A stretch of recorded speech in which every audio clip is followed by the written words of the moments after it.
In this video, I'm going to show you how to replace the seal that goes on the back of the floating hub on the rear of this Ford F-350. Let's get started. Let's remove the wheel. Sometimes these wheels have some center caps, so you're going to want to use a pry bar or screwdriver to pop that off before you get to the lug nuts. Usually if you just look around, there's going to be a cutout at some point that you can use to pry out on. And that exposes your 8 21mm headed lug nuts, so let's take those off.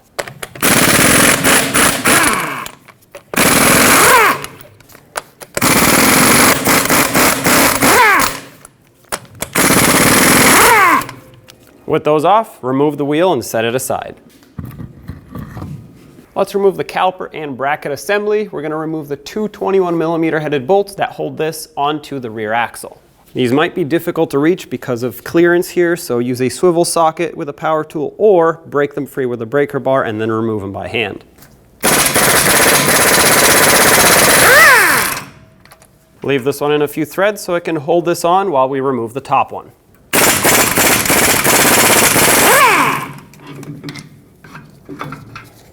Take that out, remove the caliper and bracket assembly with the pads right off of the rotor. I don't want to put pressure on this brake hose, so I don't want to hang it by it, but what I do have is a bungee cord, so I can hang it on that right behind the shock absorber. And now remove the rotor. Sometimes it's stuck on here. Mine's new, so it's not going to be stuck, but if yours is, you can hit the side of it with a hammer. That should help break it free without damaging the braking surface or potentially hitting the studs or the threads of them if you're hitting right here.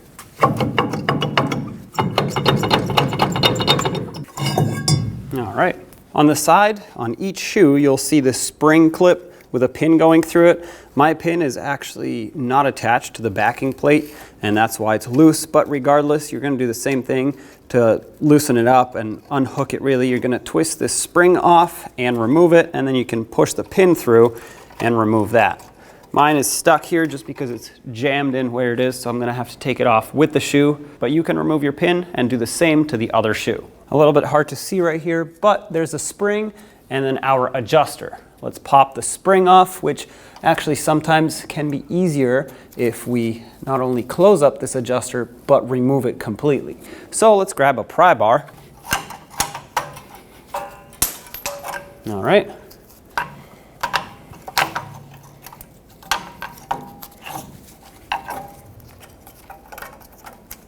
All right, take that out. Inspect all these items that you remove. We're going to reuse the hardware. I'll show you how to loosen that adjuster up and lubricate it. For now, let's remove the shoes. Taking these off, you can easily use a pry bar. Pry them out of their slot at the top.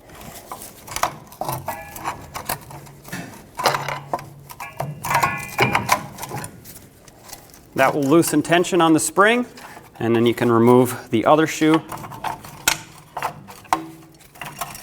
And there they are. Twist them apart to get the spring off. The spring is in great shape. There's your shoes. With a collection bucket underneath to catch the gear oil that's going to leak out, remove all of the 15mm headed bolts, bolting the axle onto the hub.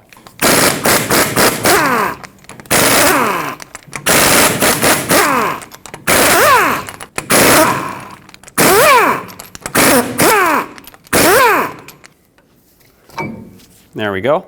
Pry that out. Now gently and carefully pull the axle away.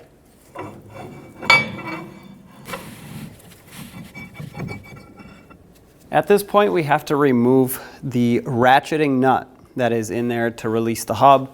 Typically, you would use this tool right here. This goes right on it. It's meant for it. It's got the little pins that lock it in, and this in the center, that makes it sit right inside the axle tube. So slide it over, turn it until it locks in, and then put your 1/2-inch drive ratchet on it. Keep in mind that the driver's side will actually have left-hand threads, so it's reverse threaded, while the passenger side will have regular threads. And that's just because of the direction that the wheels spin in most of the time. Just in case this nut starts unthreading, well, it can if it's left-handed threads. Having said that, you're gonna want it turned to the right, so as if you were tightening to loosen this up. Also, while you do that, you wanna press in so that you can push that ratcheting mechanism away so it can actually turn.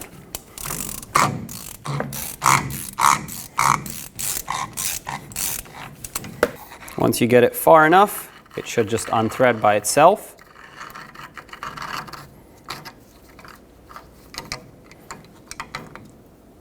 Set that aside. Now you should be able to wiggle this just enough to pop that outer bearing out, and with a magnet you can fish it right out of there.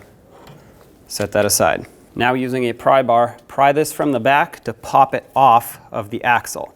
It moves, but the seal's holding it in place.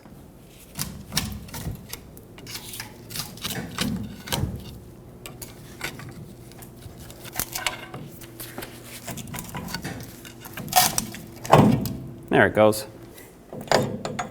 Take this off, inspect this, and make sure that it is in good shape, especially if you had a failed bearing of some sort. And you want to make sure that you clean everything so you can thoroughly inspect it. This is the other half of our seal, which we will have to remove, which you can simply do with either a pry bar or a chisel. Everything looks good here, so let's get that seal off.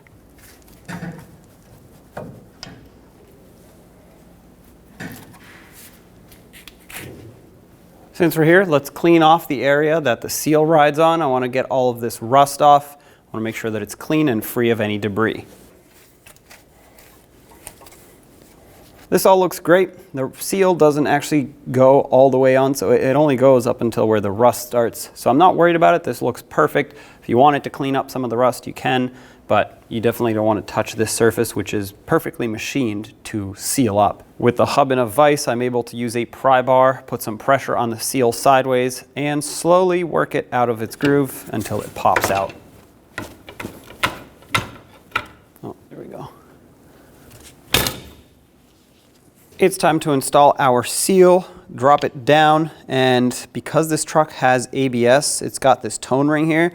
So usually I would use a flat piece of wood and a rubber mallet and just hit this seal all the way down until it is fully seated, but I can't do that because of this. So I'm still going to use a piece of wood, but what I'm going to do is use a bearing race that fits perfectly on the outside of this seal. That's going to make it so I'm only putting pressure on this outer ridge of the seal as opposed to the seal itself, the rubber part, which would damage the seal. So put your piece of wood on top just to have a flat surface to hammer on. I'm going to use a rubber mallet and drive this down all the way.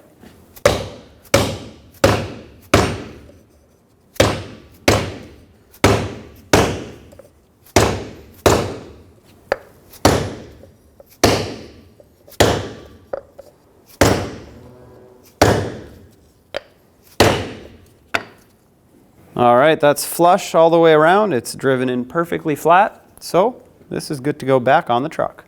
Let's give this a quick wipe down to make sure that it's free of debris and clean. Minimal oil on it. It's okay if it's a little bit oily, but as long as it's clean, we're good to go. Now take your wheel hub with the bearings and slide this right over very gently in order to not ruin the seal that's in the back. Once you get most of the way on, push it. And you can use a rubber mallet to finish seating it to where the seal actually pushes all the way on. Let's take out our rag that we put in here and slide this in. And finally, the nut that secures it all together. On the back side, you'll see that it has this little tab. This tab needs to line up with the cutout on the axle tube, otherwise it won't go on.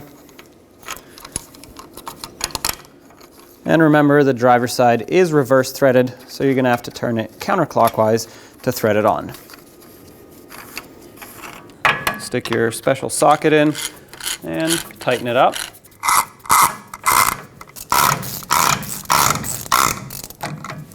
Okay, so you want to make this tight, that way you can seat the bearings. You'll feel that as you make this tighter and you try to spin the hub, it's going to get more difficult to spin. That's normal.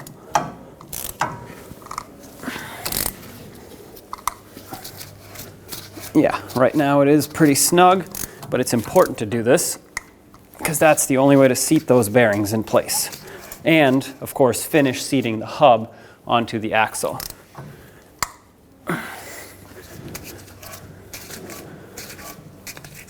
It's important to spin it so that you can help these bearings seat.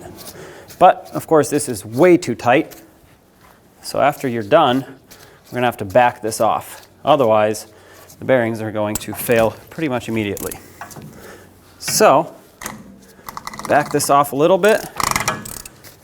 That spins freely now. And we're gonna tighten it until it feels snug, but still spins freely. It's a little too tight right there, but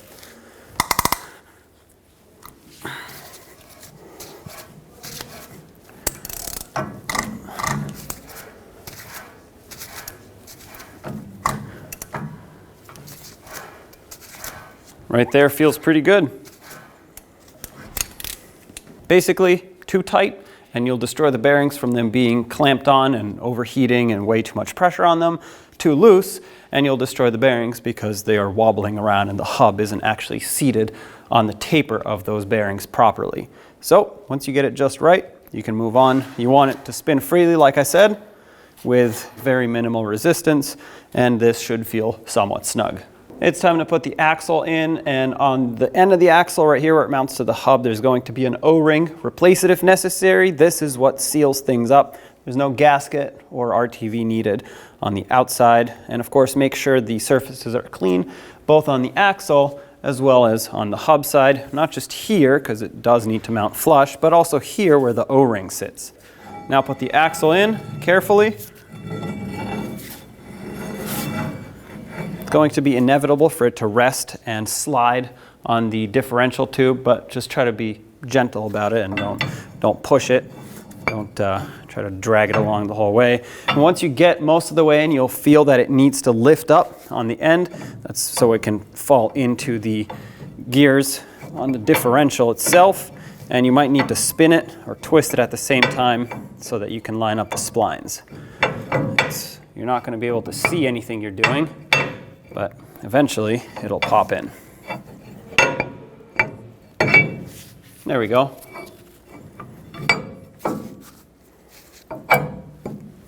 Perfect. Now before we put these bolts in, you want to make sure you clean all the threads in here with some brake parts cleaner. You don't want oil getting stuck back there, so use brake parts cleaner and some compressed air to blow them out. Clean the threads of the bolts, and then we'll apply some blue thread locker to all of these so that they can stay locked in tight. I got the threads cleaned and thread locker on all the bolts, so I'm going to install them into the hub to lock in the axle.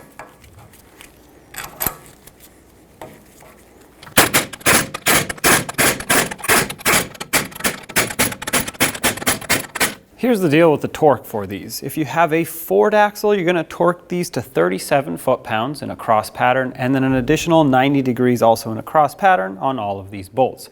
If you have a Dana axle, it's just straight up 98 foot-pounds in a cross pattern and you're done.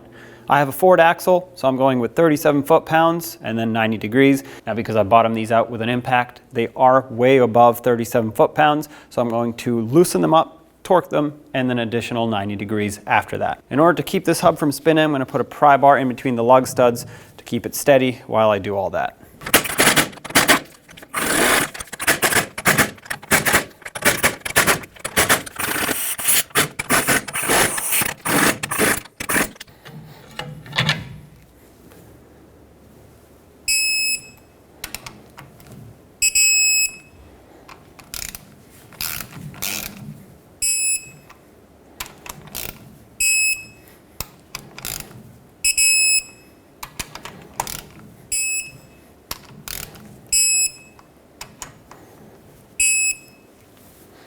That was 37 foot-pounds. Let's go for 90 degrees, which is a quarter turn.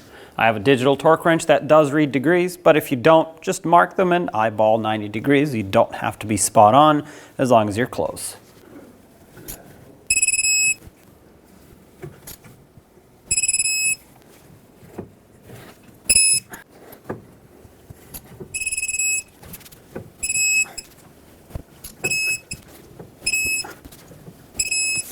All right. Those are all tight. Now, in all honesty, 90 degrees felt a little too tight for me, so I went about 60. It's a little bit less than a quarter turn, but that is very tight, so we're good to go here. Let's prepare the backing shield for some parking brake shoes, and these little divots or bumps that it has here are actually where you want to apply some brake grease or high temperature silicone paste that is rated for brakes. and that is so that the parking brake shoes don't squeak when they go on and operate. I'm also going to put some silicone paste right where they sit at the top. That way, once again, they don't squeak, but also they won't seize over time. I'm going to do the same to the other side of this shield, and then we'll install them. Put some of that same brake grease or silicone paste right on the threads over here, and work that into the threads. That way, well, it doesn't seize in the future. Take this little star wheel and bring it in all the way. Not only does it have to be like that when we install it, but it helps to work that grease into the threads, like I said. There we go. And apply some on the very end so that all of the threads can be properly coated. Put these two halves back together, and this is now ready to be installed.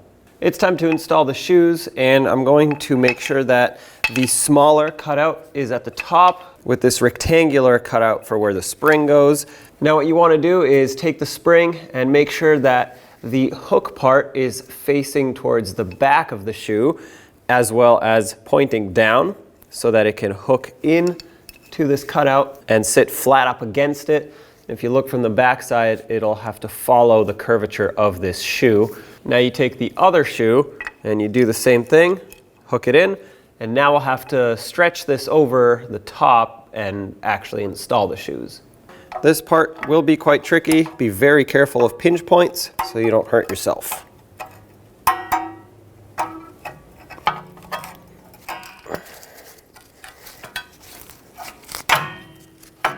All right, so I got it seated. Obviously the shoes want to come off of here. They're pulling away. That's normal. The spring is under quite a bit of tension. Now what you want to make sure is that everything is fully seated here. So grab a screwdriver, pry bar, pry on things, make sure that it is in position, because that will make it easier to install the rest of your hardware. Everything is seated on this lever. It's okay if it doesn't touch this top mounting point here. So let's grab the pins and lock the shoes in. Stick the pin through the backing shield and through the shoe. And for these, because they're a hook style, what I found easiest, if you put a little bit of grease right on the end of the clip here, that's actually going to make it easier to hook it on.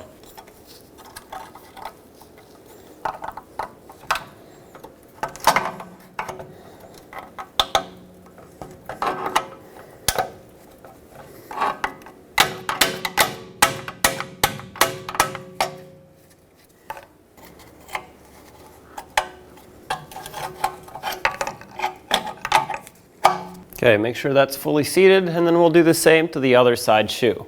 Let's put in the spring and, of course, the adjuster at the bottom. The spring goes into a couple little cutouts that are right at the base here where it's a little bit difficult to see. So I'm going to put that in first because it's easier to push these shoes together to get the spring hooked on, and then I can just use a pry bar to separate them to get the adjuster in. The adjuster is lubricated and it's ready to go, and it is not directional because this doesn't self-adjust like drum brakes. It doesn't really matter which way you put it in. So slide it on, pry these shoes apart.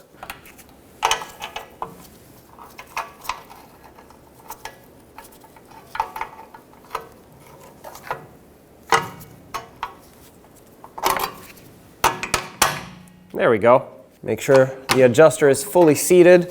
At this point, it is completely collapsed. The shoes are as close as they can possibly be, and that's where you want to start with when you have new shoes so that you can adjust them correctly. So at this point, let's put the rotor over, and this is where you're going to make your adjustment until everything is adjusted correctly. Slide the rotor on, and let's check for the adjustment of the shoes.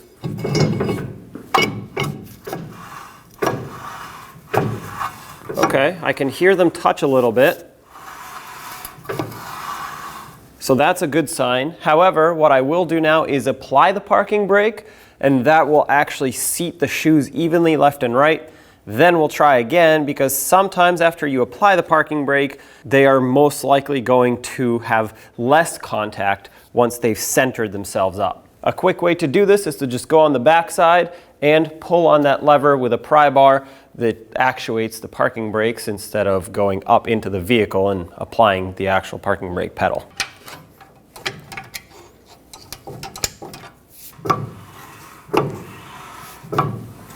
I am no longer hearing the shoes just like I thought. What I'm actually hearing is the other side, so I'm going to pull this back off. Increase the distance on my adjuster just a little bit. A small adjustment goes a long way here, and then we'll try the same thing again.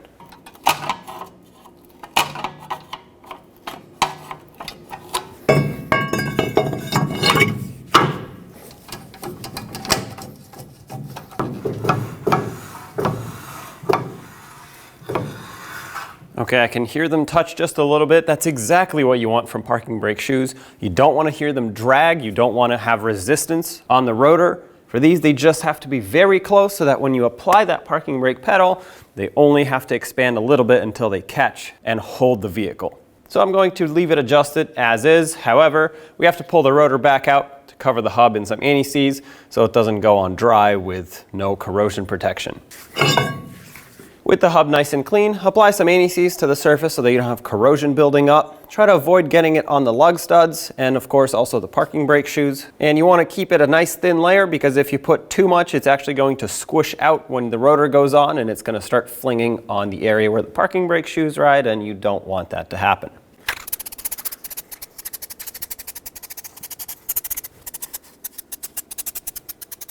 Take your rotor and slide it on. To make sure it stays seated in place and doesn't move around, I'm going to put 2 lug nuts on and bottom them out gently. Take the caliper and slide it over the rotor. And put in your 2 bolts that mount it onto the axle.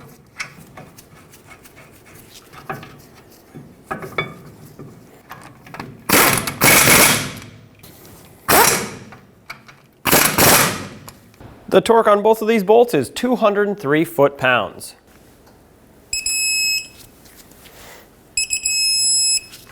All right, that's tight.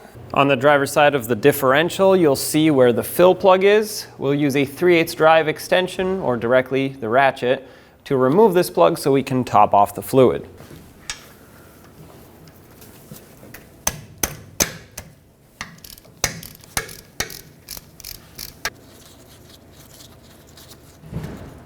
There we go.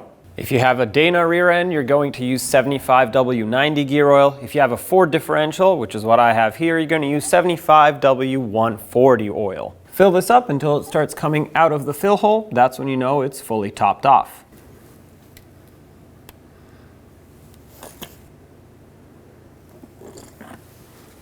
Once that's full, reinstall the fill plug. Wipe off the area so it stops dripping. And tighten it up. That's bottomed out. Give it a little extra. That's plenty tight and sealed off. Let's get the wheel back on. Start on all 8 lug nuts. We'll bottom them out in a cross pattern, and also in a cross pattern, torque them to 165 foot-pounds.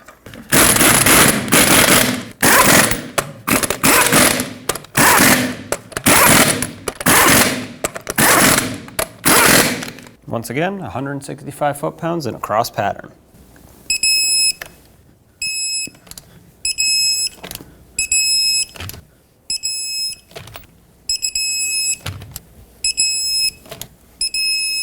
Double check them if you want. And then of course, if your vehicle had these lug nut covers, go ahead and put these back on. Line them up. Tap them on, and there you have it.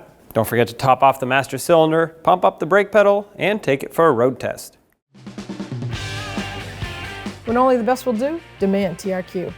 The only company that lets you view before you do. TRQ is committed to offering the highest quality aftermarket auto parts that are engineered for peace of mind. Thanks for using and viewing with TRQ.